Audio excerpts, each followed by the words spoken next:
네, 은혜로운 찬송 감사함을 드립니다. 여러분들이 기도해 주셔서 수술이 잘 됐고 많이 나았습니다. 그러나 아직 완전히 회복되지 않아서 오래 설 수 없기 때문에 오늘과 다음 주 2주간 동안에는 이렇게 앉아서 여러분께 말씀을 전하도록 하겠습니다. 성경 읽기표에 따라서 이번 주부터는 신약 성경에 들어갑니다. 그래서 마태복음을 그 가운데 오늘 8복을 여러분에게 말씀을 전할 텐데, 우리가 이런 말이 있죠. 아는 것만큼 보인다. 마태, 마가, 누가, 요한복음은 예수님 일생을 썼기 때문에 그냥 여러분들이 설명하지 않아도 잘 아는 내용들입니다. 그러나 우리들이 신학적인 부분에 대해서 조금 다뤄줄 건데요. 그러면 이렇게 되는 거구나. 여러분이 더 깊게 여러분이 잘 알게 될 줄로 믿고 오늘 말씀을 시작하겠습니다. 한번 따라해 볼까요? 아는 것만큼 보인다. 여러분들이 만약에 여기서 가까운 강화도 섬에 여행을 간다면 그냥 지식 없이 간다면 바다가 있고 산이 있고 참 좋다 이렇게 끝나요. 그런데 강화도에 있었던 여러 전쟁, 역사, 아픔 이런 것들을 여러분이 알고 간다면 보는 눈이 전혀 달라집니다. 그래서 오늘 마태복음을 들어갔는데 마태복음과 그리고 이제 마가, 누가, 요한복음에 어떤 차이점이 있는가 하고 잠깐 설명하고요. 그 다음에 8복에 대해서 좀 말씀을 전하도록 하겠습니다. 우리가 마음을 새롭게 해서 성경 읽어야지 하게 되면요, 마태복음부터 들어가죠. 읽다가 누가 누굴 낳고 하면 이게 뭐야 하고 그냥 휙 지나가기 쉽습니다. 아무튼 마태복음, 마가복음, 누가복음, 요한복음이 있어요. 근데 약간 차이가 있습니다. 마태, 마가, 누가복음은요, 한번 따라해 보겠습니다. 공관복음. 네, 공관복음은 뭐냐면요, 같다는 거예요. 보는 관점이 같다는 거예요. 그래서 마태, 마가, 누가는요, 예수님의 일생에 대해서 쓰고 있어요. 그래서 예수님이 어떻게 태어났는지, 예수님의 병자를 어떻게 고치셨는지, 예수님이 어떻게 우리를 가르쳐 주셨는지, 그리고 예수님의 십자가, 그리고 부활에 대해서 공통적으로 쓰고 있습니다. 그래서 마태, 마가, 누가 복음은요, 예수님 일생 이렇게 차례대로 쓰여져 있기 때문에 여러분들 성경 읽는데 큰 어려움 없이 잘 읽을 수가 있습니다. 반면에 요한복음은 따라해 보겠습니다. 영적 복음. 그래서요, 이 공간복음과는 약간의 차이가 있어요. 여러분 마태, 마가, 누가복음에 있는 내용들이 요한복음에 10%밖에 들어가 있지 않아요. 그래서 요한복음 좀 새로운 복음이에요. 그리고 90% 이상이 공간복음에는 없는 내용들입니다. 그리고 영적 복음으로 되어 있어요. 그리고 마태, 마가, 누가복음이 써진 다음에 한참 뒤에 이 요한복음이 써져 있거든요. 그래서 많은 사람들이 예수님의 탄생에 대해서 이미 다 알고 있어요. 그래서 요한복음에는 영적 복음에 과감하게 예수님은 하나님 혹은 하나님의 아들입니다. 이런 기본 구성으로 써져 있어요. 그래서 특징이 있는데 특별히 예수님의 탄생에 대해서 쓰고 있지 않아요. 왜냐하면 이미 많은 사람들이 마태, 마가, 누가복음을 통해서 예수님 탄생을 다 알고 있기 때문에 그래서 그런 부분은 과감하게 생략을 해버렸습니다. 그리고는 특별히 예수님이 하나님의 아들임을 강조하기 쓴 영적 복음이기 때문에 이런 부분을 강조하고 있습니다. 예수님 스스로가 나는 하나님이다 이런 내용을 7번을 담고 있어요. 이거는 공간복음이 없는 거예요. 그래서 이런 거죠. 예수님이 나는 양의 문이다. 나를 통해서 구원받을 수 없다. 나는 세상의 빛이다. 나는 선한 목자고 나는 부활이요 생명이다. 나는 길과 진리와 생명이라서 나를 통해서는 아버지께로 갈 자가 없다. 그런데 나는 포도나무고 너희는 가지고 아버지 농부다. 이런 것들을 통해서 스스로 내가 하나님과 하나님의 아들임을 스스로 증언하셨어요. 그래서 요한복음에는요, 특별히 예수님이 하나님의 아들인 걸 스스로 예수님이 증명하신 내용들이 많이 들어가 있습니다. 두 번째는요, 예수님이 이제 많은 사람들을 만나셨잖아요. 그리고 병자를 고치고 기적을 행하셨잖아요. 이 공간복음에 있는 기적들은요, 그 기적으로 끝납니다. 그런데 요한복음에는요, 그런 사람들이 예수님이 구세주, 하나님의 아들, 하나님이십니다 라고 연결이 이렇게 7번이 나와요. 그래서 요한복음에는요, 예수님 스스로가 내가 하나님이고 하나님의 아들입니다. 많은 예수를 만난 사람들이 또 7부분이나 그분을 만났는데 그분이 정말 하나님의 아들입니다. 이런 내용으로 연결되어 있습니다. 그리고 세 번째 가장 중요한 부분 중에 하나는 뭐냐면요, 마태, 마가, 누가복음, 공관복음은요 이렇게 되어 있어요. 예수님이 탄생하셨죠. 병자를 고치시고 그리고 많은 말씀을 가르치고 예루살렘에 가셔서 십자가에 달려 돌아가시고 부활하셨어요. 그래서 예수님이 예루살렘에 가셨던 이야기가 딱 한 번 나옵니다. 근데 요한복음에는요 예수님이 예루살렘에 가셨다는 이야기가 3번이 나와요. 왜 3번이 나오느냐? 그 당시에 바리새인들 그리고 서기관 그 제사장들은요 신앙의 우두머리 그룹이죠. 그들은 예수님을 이단으로 봤어요. 근데 예수님은 내가 하나님과 하나님의 아들이라는 것을 증명하잖아요. 그래서 이들과 논쟁이 자주 벌어집니다. 근데 이들이 어디서 사느냐? 다 예루살렘에 살아요. 예루살렘에 거주해요. 그래서 예수님은 예루살렘에 3번을 가서 그들과 논쟁하면서 내가 하나님의 아들이다 라는 것들을 밝힙니다. 그래서 공관복음에는 예수님의 일생에 대해서 쓰여 있기 때문에 예루살렘에 한 번 간 걸로 되어 있지만 요한복음에는 바리새인과 논중을 통해서 예수님을 이단으로 봤고 예수님은 나는 하나님의 아들이라는 것을 강조하기 위해서 예루살렘에 모두 3번을 올라서 논중하는 내용으로 이렇게 요한복음이 이런 식으로 되어 있어요. 그래서 여러분들이 이 요한복음이 왜 예수님의 탄생이 없지? 뭐 이런 부분에 대해서 이렇게 영적인 복음으로 예수님이 하나님의 아들임을 나타내기 위하여 예수님 스스로 내가 하나님이다 증거하고 많은 사람들이 증거하고 또 그 당시에 그 종교 지도자들과 예루살렘에 사는 그들과 논쟁하심으로 내가 하나님의 아들임을 드러내는 게 그래서 예루살렘에 3번 올라갔다. 이렇게 구성이 다릅니다. 그러니까 이것을 하시고 여러분들이 요한복음을 읽으면 이렇게 되어 있구나 훨씬 이해가 쉬울 줄로 압니다. 요거는 나중에 요한복음을 할 때 조금 더 구체적으로 말씀드리고요. 오늘은 마태복음 가운데 특별히 팔복에 대해서 말씀드리도록 하겠습니다. 조금 아까 우리 팔복에 대한 찬양도 불렀죠. 너무너무 중요합니다. 근데 팔복은요 예수님이 무리들에게 가르치러 산에 가셨어요. 그리고 제자들을 불러서 이제 제일 먼저 여러 가지 설교 가운데 팔복을 가르치셨습니다. 여러분 이게 예수님이 공식적인 첫 번째 설교 중에 하나죠. 이것은 어떤 것을 의미하냐면 구약에 보면 이스라엘 민족이 애굽을 나와요. 그래서 민족을 형성하고 모세가 호렙산에 올라가 가지고 하나님께 십계명을 받지요.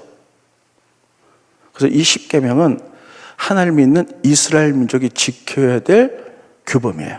꼭 지켜야 될 규범이에요. 처음으로 모세가 산에 올라가서 이스라엘 민족에게 하나님께 십계명 줬죠. 신약에 들어와서는요 예수님이 제자들 많고 산에 올라가서 처음으로 예수님이 제자가 되는 사람들은 지켜야 될 영적 규범이 첫 번째가 팔복입니다. 그래서 제자들이 지켜야 할 영적 규범들. 그래서 이스라엘 민족의 첫 번째 준 계명처럼 신약에서는 예수님이 제자들에게 지킬 영적 규범, 산에 올라서 8가지 복을 줬는 것. 이거는 제자로서 사는 사람들은 반드시 이렇게 살기를 바라는 예수님의 첫 번째 설교의 음성입니다.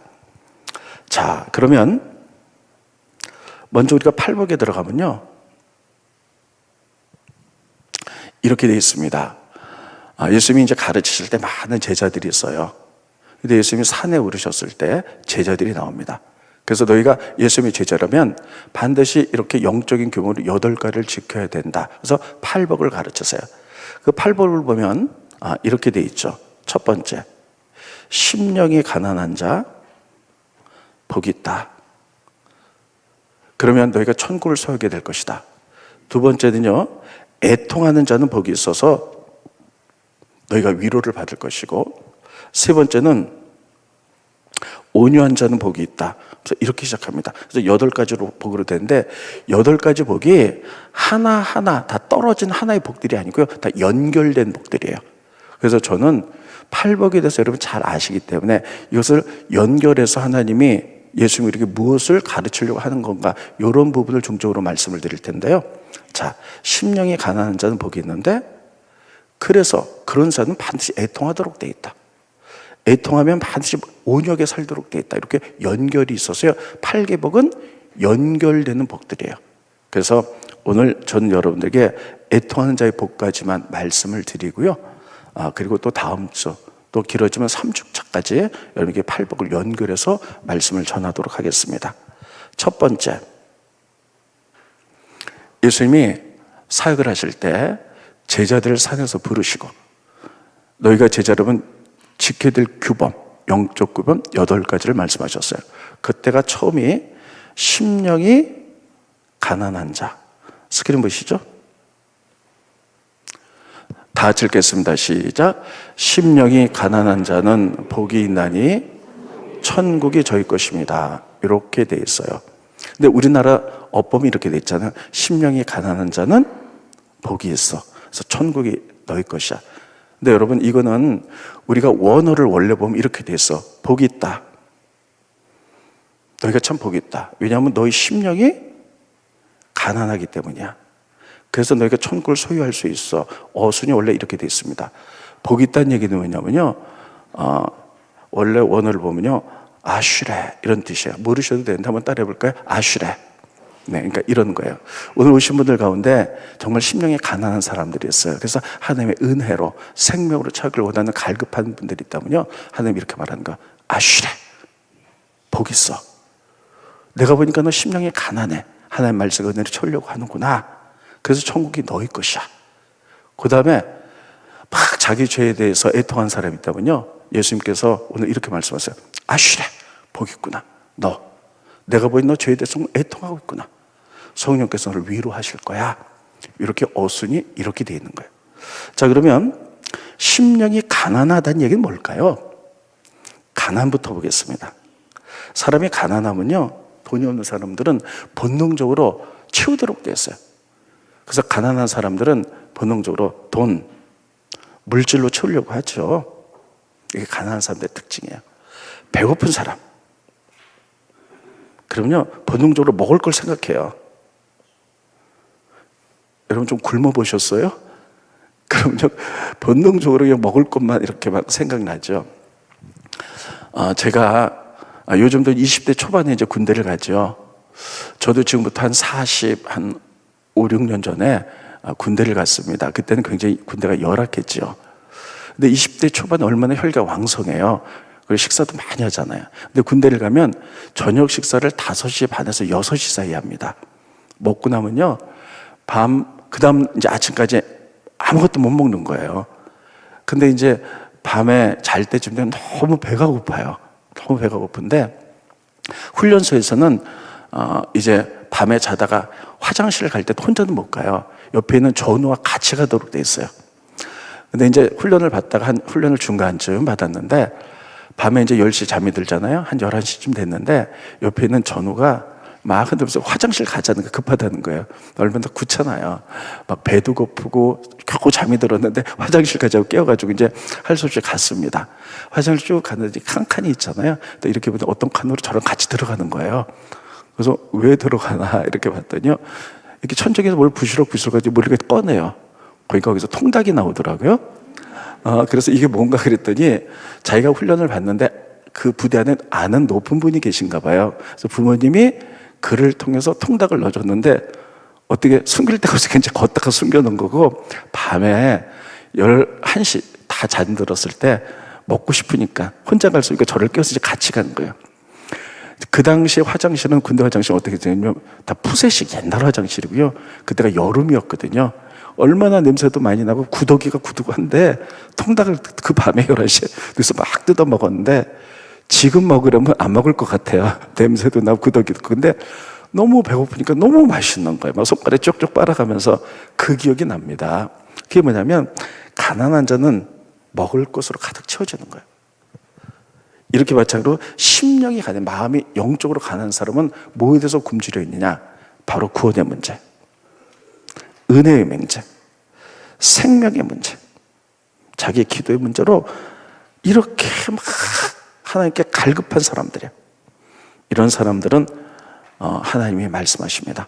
아슈레, 복이 있다. 너는 천국의 소유를 가질 것이고 천국 백성이 될 것이야. 하나님의 지배를 받을 것이야. 이렇게 말합니다. 오늘 오신 분들 가운데도 아마 그냥 오신 분들도 계시지만 내가 은혜 받아야지, 내가 정말 내 심령으로 채워야지, 이렇게 갈급한 심령들이 있다면 성령님께서 오늘 여러분 심령 가운데 말씀하십니다. 아슈레, 너 참 복이 있다. 네가 은혜와 생명으로 채우고자 너희 심령이 가난하구나. 내가 천국을 너에게 줄 것이야. 하나님의 지배를 받을 것이야. 이렇게 말하는 줄 믿으시길 바랍니다. 그래서 신앙의 시작은요, 심령의 가난부터 시작하는 거예요. 심령의 가난에서 하나님의 나라, 은혜, 생명에 관심이 없는데 어떻게 믿음이 시작되겠어요? 그래서 여러분, 우리 날마다 갈급한 심령으로 사시기를 예수님 이름으로 축원드리겠습니다. 성경에 보면요, 심령이 가난한 자들은요 은혜로 치우도록 나오도록 돼 있어요. 우리가 요한복음에 보면 여러분 잘 아는 니고데모라는 분이 계세요. 이분은 유대인의 관원이에요. 유대인의 관원이라는 것은 뭐냐면 유대인의 특별히 70명의 장로들의 사내들인 위원 중에 하나, 굉장히 높은 분들이에요. 근데 그 당시에 예수님을 이단으로 봤거든요. 근데 니고데모가 가만히 보니까 예수님이 보통 분이 아니에요. 저분에게 구원이 있을까? 저분을 찾아가면 뭔가 내가 생명의 충만함을 느낄 것 같은데 낮에 찾아가면 다른 사람이 보는 눈이 많아서 찾아갈 수가 없는 거예요. 근데 안 찾아가면 배길 수가 없어요. 심령이 막 은혜에 목이 말라서. 그래서 그 어느 때 찾아가면 밤에 찾아갑니다. 스크린 보시죠. 요한복음 3장 1절로 2절에 보면, 그런데 바리새인 중에 니고데모라 하는 사람이 있으니 유대인의 지도자. 여러분 성경 보면 유대인의 지도자라고요, 관주가 되는데 밑에 보면 사내들인 공의원. 그러니까 사내들인 장로들이 대표적인 분들이 이스라엘 영적으로 이끌어 나갔던 굉장한 분이에요. 근데 그가 밤에 예수께 와서 이르되, 그 예수님을 밤에 찾아가는 거예요. 왜 밤에 찾아갈까요? 낮에 찾아가면 사람들이 저 사람 뭐야? 이스라엘의 지도자인데 어떻게 우리가 이단으로 여긴 예수를 찾아가? 손가락질 받고 말이 날까봐. 그러나 그 구원의 문제, 은혜의 문제 너무 갈급한 거예요. 그래서 채우기 위하여 밤에 예수님을 찾아갔던 사람이에요. 그래서 예수님을 만나고 그가 나중에 변화하고 구원받아서 예수님의 숨어있는 제자들이 됩니다. 여러분, 이것을 통해서 깨닫는 건 뭐냐면 예수님 분명히 이렇게 말씀하셨을 거예요. 밤에 찾아온 니고데모를 통해서 이렇게 말씀했을 거예요. 야, 낮에 찾아오지 비겁하게 밤에 찾아오냐? 이렇게 하시지 않았어요. 아슈레, 넌 정말 심령이 정말 은혜로 채우기를 원하는구나. 너 복 있어. 심령이 가난한 자, 천국이 너희 것이고 하나님이 너를 다스리게 될 것이야. 이렇게 말하는데, 여러분, 모든 신앙의 시작은 심령이 가난한 것부터 시작합니다. 갈급함부터 시작합니다. 이런 갈급함이 여러분 가운데 넘치기를 예수님의 이름으로 축원드리겠습니다. 두 번째, 심령이 가난하면요, 두 번째 복은 애통하는 자, 복이 있다. 저희가 위로를 받을 것이다. 이렇게 말하고 있어요. 그러면 여러분, 이것입니다. 우리가 하나님께 가까이 가면 갈수록요, 내가 죄인임을 깨닫게 돼 있어요. 세상에서는 우리가 죄인임을 전혀 몰라요. 큰 살인이나 음란한 죄나 이런 걸 저질러야 죄인이라 그러지 보통 사람을 죄인이라고 하지 않습니다. 그런데 하나님께 가까이 가면 갈수록 그 밝은 빛 앞에, 말씀 앞에 내가 죄인임을 드러납니다. 그래서 거기서 애통하는 거예요. 여러분, 지금 여기가 아주 깜깜해서 아무것도 보이지 않는다고 생각해 보세요. 여기 많은 쓰레기들이 있는데 깜깜하면 아무것도 보이지 않아요. 근데 갑자기 빛이 확 들어왔습니다. 그러면 다 보여요. 쓰레기도 보이고 뭐도 보이고 뭐도 보면, 아유, 여기 더러운 것이 있네? 이렇게 자각하듯이 우리가 심령이 가난해서 우리의 심령 가운데 하나님의 은혜와 말씀으로 채우게 되면요, 내 자신의 죄성이 보인다는 거예요. 그래서 심령이 가난한 자는 반드시 애통하도록 되어 있어요. 죄에 대한 애통. 내가 잘못 살았구나. 내가 세상에선 이게 죄라고 생각 안 했는데 하나님께 가까이 보니 말씀에서 멀어져서 살았구나. 죄에 대한 애통. 그래서 여러분, 우리가 신앙생활에서 하나님을 정말 인격적으로 만났을 때 처음 다 정말 가슴을 치면서 울었던 기억들이 날 거예요. 바로 죄에 대한 애통. 오늘도 여러분들이 갈급한 심령으로 와서 그 십자가 앞에 있을 때에 나의 죄성들이 드러나면서 하나님께 정말 애통하고 있다면, 하나님, 제가 잘못 살았습니다, 제가 말씀대로 살지 못했습니다, 그런 애통함이 있다면요, 하나님께서 오늘 그런 분들에게 심령이 이렇게 말씀하셔요. 아쉬래, 너 복이 있다. 네가 죄에 대해서 애통하는구나. 네가 위로를 받을 것이다. 위로를 받을 것이란 말은요, 원어가 이렇게 돼요. 여기서 성령이란 말이 나왔는데 옆으로 올 것이다. 성령님이 너 가운데 와서 너의 아픈 부분을 만져주실 것이고 위로하고 회복시켜 주실 것이라는 뜻인 줄 믿으시기 바랍니다. 그러면요, 우리들이 애통해야 되는데 뭐에 대해서 애통해야 되는가? 저는 세 가지를 말씀드립니다. 첫째, 우리의 죄에 대해서 애통해야 돼요. 이건 나에 대해서 애통하는 거죠. 두 번째, 너에 대해서 애통해야 돼요. 세 번째, 우리의 조정 환경, 나라에 대해서 애통해야 돼요. 성경에 보면 믿음의 소녀들은 다 이렇게 살았어요. 이런 구약에 있어서 대표적인 믿음의 사람이 누굽니까? 다윗이잖아요. 아주 성군이죠. 근데 이 다윗도 순간적으로 죄를 짓습니다. 바세바라는 여인이 목욕하는데 그것을 보는 순간에 음욕이 돋아서 그 여인을 취하고 그것이 소문날까봐 그 여인의 남편 우리아를 죽이죠. 아무도 몰라요. 근데 선지자가 그 죄를 지적하자 그때부터 그가 죄를 깨닫고요, 애통하기 시작해요. 내가 하나님 죄인입니다. 근데 시편에 보면 그가 어느 때까지, 죽을 때까지 저녁에 침상에 누우면 얼마나 그 죄에 대해서 애통하는지 밤새도록 눈물이 나서 그 요와 이불이 다 젖었다라고 성경에 그렇게 기록하고 있습니다. 스크린 보십니다. 시편 6장 6절에 보면 내가 탄식함으로 피곤하여 밤마다 눈물로 내 침상을 띄우며 내 요를 적시나이다. 밤마다 한두 번의 애통이 아니라 그 엄청난 일들을 자기가 겪으면서 하나님, 제가 잘못했습니다. 밤마다 울면서 평생을 애통했어요. 그러니까 그는 죄는 졌지만 회개하고 돌아오고 애통하자 하나님이 그를 쓰셨던 거예요. 그럼 구약 때는 그랬고 신약 때는 예수님에 가장 가까이 있던 사람이 누굽니까? 베드로예요. 베드로도 예수님 십자가 질 것을 말씀하셨어요. 네, 주님 그리 마십시오. 그러니까 예수님이 이렇게 말씀하시죠. 내가 오늘 잡힐 텐데 모두를 다 나를 떠날 것이다. 그러니까 베드로가 예수님 무슨 말씀하실 겁니다. 전 죽을지언정 예수님 떠나지 않겠습니다.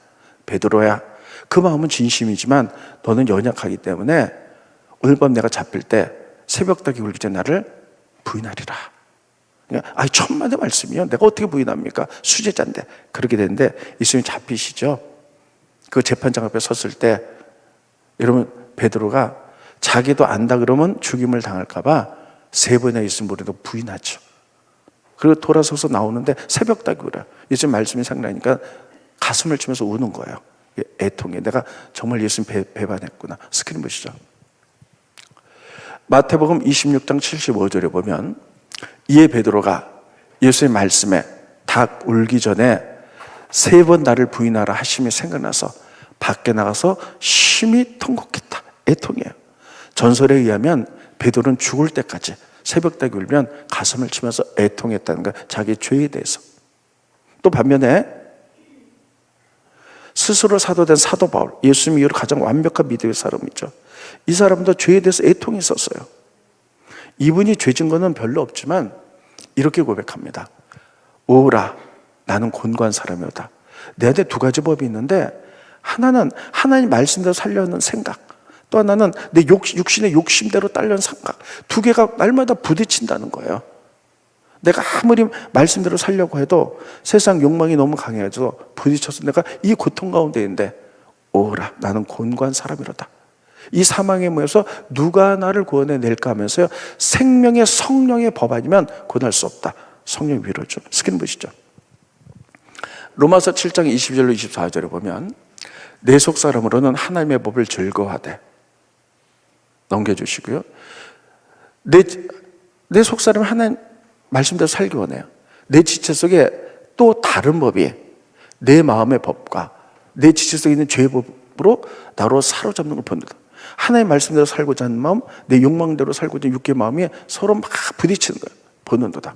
그래서 오호라, 나는 곤고한 사람이로다. 이 사망의 몸에서 누가 나를 건져내랴. 바울도 이렇게 믿음의 대단한 소녀들도 다 가지고 애통했어요. 여러분, 거기에 보면 평범한 우리들은 말할 것도 없어요.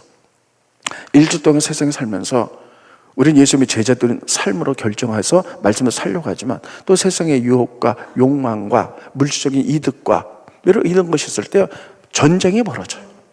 그래서 다 앉으려고 나는 공부한 사람이 어떻게 내가 이길 수 있을까? 생명의 성령의 법 따라했습니다. 생명의 성령의 법. 네, 이게 아니면 이길 수 없는. 그래서 고백했을 때 성령께서 위로하고 힘주셔서 우리가 승리하는 줄 믿으시기를 예수님의 이름으로 축원드리겠습니다. 그래서요, 오늘 와서 정말 내가 일주일 동안 잘못 살았습니다 하고 죄에 대해서 애통한 자에게 성령께서 너 복 있어, 죄에 대해서 애통하는구나 하면서 우리를 위로하시고 힘주시고 새롭게 일으켜 세울 줄로 믿습니다. 그래서 첫째, 죄에 대해서 애통해야 되고요. 두 번째는요, 이건 나의 애통이죠. 공동체에서 이웃에 대한 애통이 있어야 돼요. 고난당한. 그래서 너에 대한 애통이에요. 여러분, 기독교 자체, 교회 자체는 공동체예요. 우리가 창세기 보면 하나님은 삼위일체잖아요. 하나님, 예수님, 성령님. 이 세 분은 셋이면서 하나예요. 하나님 자체가 공동체세요. 그래서 세 분이 합쳐서 세상을 만드시고 사람을 만드셨죠. 교회 자체도 공동체예요. 그래서 교회는요, 혼자 나 조용히 신앙생활 하고 조용히 교회 다닐 거야, 이런 섭리는 없습니다. 왜냐하면 사람은 사람 인자 하나님 이렇게 만들어 서로 의지하면서 살아가도록, 공동체로 살아가도록. 그래서 교회라는 말이요, 따라했습니다. 에클레시아. 네, 조금 어려운데 그냥 얘기는 뭐냐면 믿는 사람들의 모임이 교회예요. 그러니까 우리가 이제 하늘비전교회 예배당에서 모였잖아요. 이거는 건물일 뿐이에요. 그러면 우리 믿는 사람들이 같이 모여서 예배했잖아요. 이 자체가 에클레시아, 이게 교회거든요. 이게 공동체예요. 근데 우리가 이 건물이 없어 저기 다른데 전세 들어서 아니면 뭐 이런 데서 예배됐다, 그게 바로 교회. 믿는 사람의 공동체, 이게 교회거든요.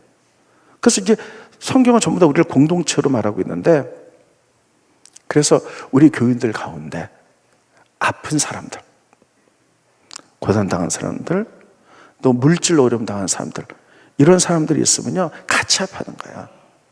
그리고 그들에게 사랑을 전하면서 같이 애통하는 것, 이 교회에서 있어야 되는 겁니다. 그래서 너에 대한 애통이 있는 거야. 제가 갑자기 한 달 전에 여기 계단 내려가면서 그냥 순간적으로 무릎에 연골이 찢어졌습니다. 그래서 수술해갖고 거의 이제 한 달 동안에 집에 있었는데, 있으면서요, 참 많은 생각을 하게 됐습니다. 특별히 저희 교회에서 아프신 분들이 많잖아요. 근데 제가 아픈 경험이 없으면요, 그분들이 아프면 조금 그들을 위해서 기도하고 위로해 주지만 그 사람의 고통을 제가 체험하지 못했기 때문에 뼛속 깊이 그 사람의 고통을 체험할 수 없었을 거예요. 그래서 이제 겉으로만 위로가 됐을 거예요. 근데 이제 제가 이렇게 있다 보니까 뭐 많은 분들이 위로해 주고 전화하고 카톡도 주지만 혼자 있는 시간들이 많고 힘들다 보니까, 우리 교회 나는 이게 몇 달 있으면 낫는 거잖아요. 근데 암에 걸렸다든지 아니면 정말 돌이킬 수 없는 어떤 어려움들을 겪는 이분들이 얼마나 힘들까 하는 게 경험이 되지더라고요. 그래서 이런 것들을 통해서 내가 아픈 사람의 고통에 더 가까이 갈 수 있겠구나, 이런 생각을 했어요. 그래서 교회라는 것은 공동체이기 때문에 물질로 고난당한 사람, 질병 때문에 고난한 사람, 여러 가지 관계로 고난하는 사람이 있으면요, 그것에 대해서 같이 애통하는 것이 교회인 줄 믿으시기 바랍니다. 따라서 애통. 그래서 여러분, 우리들이 나에 대해서만 애통하는 것이 아니라, 하나님 우리 속도 가운데 누가 좀 어려움을 겪고 있습니다. 같이 애통할 때 하나님 이렇게 말합니다. 아슈레, 너 복이 있구나. 공동체 내 어려운 당을 해서 네가 저렇게 애통하니 너 위로받고 위로해 줄 수 있을 거야. 예수님도 자기 이웃이 어려움을 당할 때 애통하시면서 눈물을 흘리셨어요. 예수님이 사랑했던 사람들이 있는데 그 가운데 나사로가 있었어요. 근데 나사로가 죽었다는 얘기를 듣습니다. 그래서 막 이제 아프다는 얘기를 듣고 가는 동안에 나사로가 돌아가셨어요. 그래서 예수님이 그 앞에서 그냥 눈물을 흘리셨다. 성경에 보면 예수님이 눈물을 흘리셨다는 말이 없거든요. 십자가 달리실 때도 사명 감당으로 눈물을 흘리셨다는 말이 없는데 너에 대한 애통 때문에 눈물을 흘리셨어요. 스크린 보십니다. 요한복음 11장 33절에서 35절에 보면 예수께서 그가 우는 것과 또 함께 온 유대인들이 우는 것을 보시고 심령에 비통히 여기사 불쌍히 여기사 이르시되 그를 어디 두었느냐 이르되 주여 와서 보시옵소서 하니 예수께서 눈물을 흘리시더라. 애통이죠. 사랑했던 자, 그 사람에 대한 고통과 죽음에 대한 애통함, 이 공동체 애통으로서 예수님이 우리에게 모범을 보여준 장면입니다. 그래서 둘째는요, 너에 대한 애통이 있어야 돼요. 너의 고난에 대한. 세 번째, 나라에 대한 애통이에요. 여러분, 지금 나라가 말할 수 없이 힘듭니다. 제가 말하지도 않지요. 코로나, 경제, 정치, 또 정말 여러 가지 혼란스럽고 또 여러 가지 경제적으로 특별히 이런 시기에 우리는 툭하면 그보다도 누구를 원망해, 누구 때문이야? 욕하고. 근데 성경 그렇게 말하고 있지 않아요. 특별히 나라가 어려울 때 예레미야는 나를 위해서 애통하면서 눈물로 기도했어. 근데 얼마나 많이 울었는지요.